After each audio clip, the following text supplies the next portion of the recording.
മഹാഭാരതം വായിച്ച് മനസ്സിലാക്കുകയാണെങ്കിൽ, വ്യാസൻ ഉദ്ദേശിച്ച അർത്ഥത്തിൽ വായിച്ച് അത് ഗ്രഹിക്കുകയാണെങ്കിൽ, അതിൽ മഹാഭാരതത്തിൽ തന്മയീഭവിക്കുകയാണെങ്കിൽ ആ വ്യക്തിയുടെ സ്വഭാവത്തിന് വലിയ മാറ്റമുണ്ടാകും. ഉഴുതു മറിച്ച് കളയും ഒരു വ്യക്തിയെ, അക്കാര്യത്തിൽ സംശയമൊന്നുമില്ല.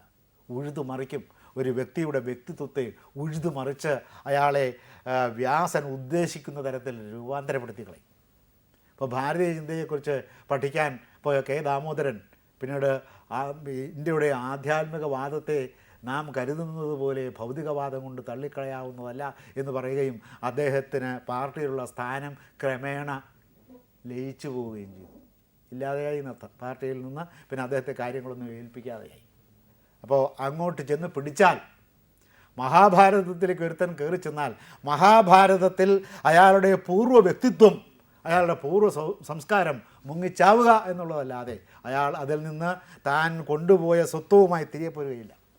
അപ്പോൾ ഒരു മനുഷ്യൻ്റെ സ്വത്വത്തെ കടന്നാക്രമിക്കത്തക്ക പ്രതിഭാപരമായ ധനത്വമാണ്, പ്രതിഭാപരമായ കുബേരത്വമാണ്, ചിന്താപരമായ കുബേരത്വമാണ്, ദാർശനികമായ ഔന്നത്യമാണ് മഹാഭാരതത്തിൽ കുടികൊള്ളുന്നത്.